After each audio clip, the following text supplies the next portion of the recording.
మన జీవితంలో కొన్ని సందర్భాలు వస్తాయి. ఎంత ప్రయత్నించినా సమస్యలు తగ్గవు. మనసులో భయం పెరుగుతుంది. అలాంటి సమయంలో మనకు ఒక దైవబలం కావాలని అనిపిస్తుంది. అలాంటి ధైర్యాన్ని ప్రసాదించే తల్లిగా భక్తులు ఆరాధించే శక్తి స్వరూపమే శ్రీ వారాహిదేవి. ఈ రోజునుంచి ప్రారంభమైన ఆషాఢగుప్త నవరాత్రుల్లో ఎందుకు వారాహిదేవిని ప్రత్యేకంగా పూజిస్తారు? ఈ అమ్మవారి వెనుక ఉన్న రహస్యం ఏమిటి? ఈరోజు తెలుసుకుందాం. మనలో చాలామందికి నవరాత్రులంటే దసరా సమయంలో వచ్చే శారద నవరాత్రులే గుర్తుంటాయి. కాని సంవత్సరంలో మరికొన్ని పవిత్రమైన నవరాత్రులు కూడా ఉంటాయి. వాటిలో ఒకటే ఈ ఆషాఢగుప్త నవరాత్రులు. గుప్త అంటే దాచబడినదేనది అని అర్థం. కాని ఇది ఎవరికీ తెలియకుండా చేసే పూజ కాదు. మనసును దేవిపై నిలిపి నిశ్శబ్దంగా చేసే ఆధ్యాత్మిక సాధనకు సూచిక. ఈ గుప్త నవరాత్రుల ప్రత్యేకత ఏమిటంటే, బయట పెద్ద హడావిడి కనిపించకపోయినా ఆధ్యాత్మికంగా ఎంతో శక్తివంతమైన కాలంగా భక్తులు భావిస్తారు. ఈ 9 రోజుల్లో దేవిని భక్తితో స్మరించటం, ధ్యానం చేయటం, మనసులో ఉన్న చీకటిని తొలగించుకోవటం ముఖ్యమని చెబుతారు. అందుకే ఈ రోజుల్లో ఒక ప్రత్యేకమైన దేవీ ఆరాధన ఎక్కువగా కనిపిస్తుంది. ఆ దేవే శ్రీ వారాహీదేవి. వారాహీదేవి పేరు వినగానే కొందరికి ఆమె ఉగ్రరూపం గుర్తుకొస్తుంది. వరాహం ముఖం, చేతుల్లో ఆయుధాలు, చుట్టూ దివ్యమైన తేజస్సు. కాని ఒక విషయం గుర్తుంచుకోండి, ఆ ఉగ్రరూపం భక్తులను భయపెట్టడానికి కాదు, అధర్మాన్ని ఎదుర్కోవటానికి, దుష్టశక్తులను అణిచివేయటానికి, తనను నమ్ముకున్న వారిని రక్షించటానికి అమ్మవారు ధరించిన దివ్యరూపం. ఒక తల్లి తన బిడ్డకు ప్రమాదం వస్తే ఎలా మారుతుందో మనకు తెలుసు. ఆమె ప్రేమతో పాటు ధైర్యంగా కూడా నిలబడుతుంది. అలాగే వారాహీదేవి కూడా తన భక్తులకు రక్షణిచ్చే తల్లిగా ఆరాధించబడుతుంది. అందుకే భక్తులు అమ్మ ఉన్నంతవరకు నాకు భయం లేదు అనే నమ్మకంతో ఆమెను స్మరిస్తారు. కాని ఈ అమ్మవారికి వరాహం ముఖం ఎందుకు వచ్చింది? ఆమె శక్తి వెనుక ఉన్న అసలు కథ ఏమిటి? తెలుసుకోవాలంటే మనం ఒక దివ్యమైన పురాణ సంఘటనకు వెళ్ళాలి. ఎన్నో వేల సంవత్సరాల క్రితం లోకాలలో ధర్మం క్షీణిస్తున్న ఒక సమయంలో హిరణ్యాక్షుడు అనే రాక్షసుడు తన అపారమైన బలంతో దేవతలను, ఋషులను ఇబ్బంది పెట్టడం ప్రారంభించాడు. తన అహంకారంతో భూమాతను కూడా సముద్రగర్భంలోకి తీసుకెళ్లాడు. భూమి తన స్థానంలో లేకపోవడంతో లోకాలన్నీ అస్తవ్యస్తంగా మారాయి. అప్పుడు దేవతలందరూ ఒకే ప్రార్థన చేశారు, ఓ మహావిష్ణూ, ఈ లోకాలను రక్షించండి అని. భక్తుల ప్రార్థనకు స్పందించిన మహావిష్ణువు ఒక అద్భుతమైన రూపాన్ని ధరించారు. అది సాధారణమైన రూపం కాదు, లోకాలను రక్షించటానికి వచ్చిన దివ్య అవతారం. అదే వరాహ అవతారం. మహావరాహ స్వరూపంలో విష్ణుమూర్తి సముద్రంలోకి ప్రవేశించారు.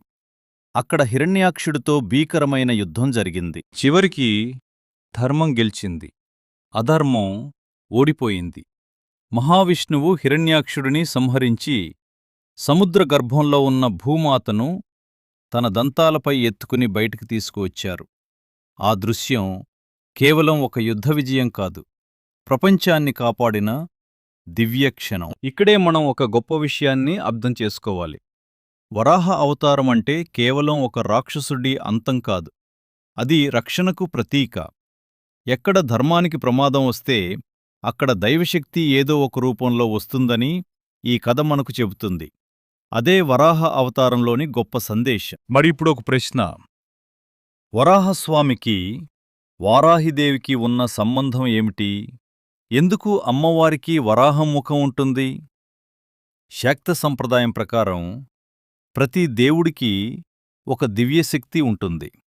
ఆ వరాహ అవతారంలోని శక్తి స్వరూపమే శ్రీ వారాహిదేవి అని భక్తులు ఆరాధిస్తారు. వారాహిదేవి కేవలం వరాహ అవతారానికి సంబంధించిన శక్తి మాత్రమే కాదు, హిందూ ధర్మములో ఆమెకు ఎంతో గొప్ప స్థానం ఉంది. ఆమెను సప్తమాతృకల్లో ఒకరిగా ఆరాధిస్తారు.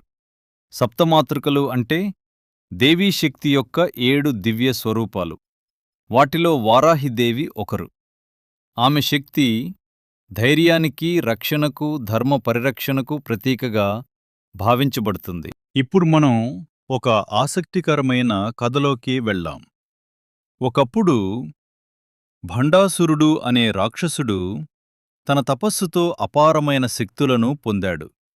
ఆ శక్తితో అతడు దేవతలను, ఋషులను, లోకాలను బాధించటం ప్రారంభించాడు.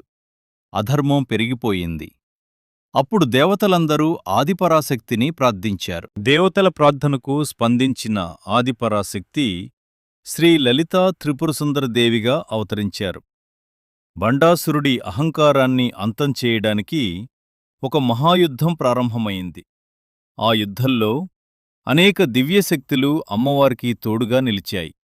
వాటిలో అత్యంత ముఖ్యమైన శక్తి శ్రీ వారాహీదేవి. శాక్త సంప్రదాయంలో వారాహీదేవిని దండనాయిక అని పిలుస్తారు. దండ అంటే సైన్యం, నాయిక అంటే నాయకురాలు, అంటే అమ్మవారి దివ్య సేనకు నాయకత్వం వహించిన శక్తిస్వరూపిణి. అందుకే వారాహీదేవి పేరు వినగానే భక్తులకు భయం కాదు, భరోసా కలుగుతుంది. భండాసురుడితో జరిగిన ఆ మహాయుద్ధంలో వారాహిదేవి తన అపారమైన శక్తిని ప్రదర్శించారని శాక్త సంప్రదాయాలు చెబుతాయి. ఆమె కేవలం ఒక యోధురాలు కాదు, ధర్మాన్ని కాపాడే దివ్యశక్తి. ఆమె చేతిలో ఉన్న ఆయుధాలు, ఆమె ఉగ్రరూపం, ఇవన్నీ కోపానికి గుర్తులు కాదు, అధర్మం మీద ధర్మం సాధించే విజయానికి ప్రతీకలు. ఇక్కడ మనం ఒక గొప్ప విషయాన్ని నేర్చుకోవాలి. మన జీవితంలో కూడా కొన్ని సందర్భాల్లో కష్టాలు వస్తాయి, భయాలు వస్తాయి, మనల్ని వెనక్కి లాగేవి వస్తాయి. అలాంటి సమయంలో మనల్లో ఉన్న బలాన్ని గుర్తు చేసుకోవాలి. అదే వారాహిదేవి మనకిచ్చే ఆధ్యాత్మిక సందేశం. బయట శత్రువులను జయించటం కంటే మనలోని భయాన్ని జయించటం గొప్ప విజయం. ఇప్పుడు మనం అసలు విషయానికొస్తే, గుప్త నవరాత్రుల్లో వారాహిదేవి ఆరాధనకు ఎందుకు అంత ప్రాధాన్యం ఇస్తారు? దీనికి ముందు గుప్త నవరాత్రుల అసలు భావాన్ని అర్థం చేసుకోవాలి. ఈ రోజులు కేవలం పండుగ రోజులు మాత్రమే కాదు, మన అంతరంగాన్ని శుద్ధి చేసుకునే పవిత్ర సమయంగా భక్తులు భావిస్తారు. శారద నవరాత్రుల్లో దేవిని పెద్ద ఉత్సవాలతో ఆరాధిస్తాం.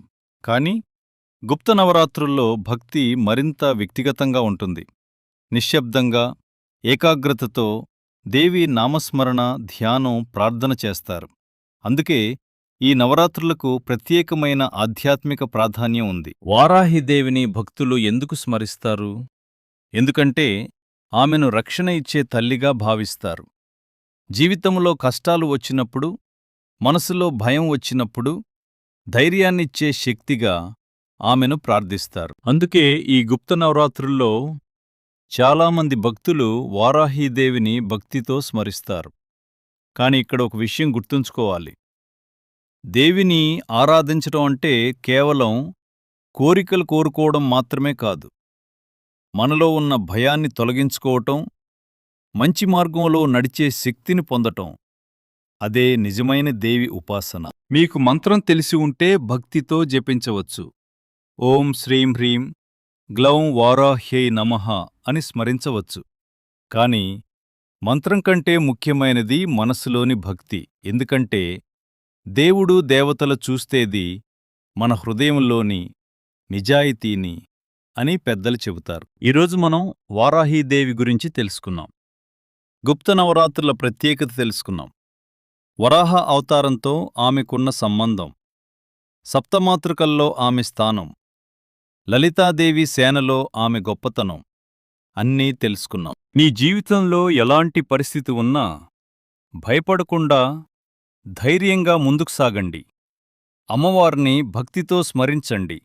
ఎందుకంటే భక్తి ఉన్న చోట ఆశ ఉంటుంది, ఆశ ఉన్న చోట ధైర్యం ఉంటుంది, ధైర్యం ఉన్న చోట విజయం ఉంటుంది.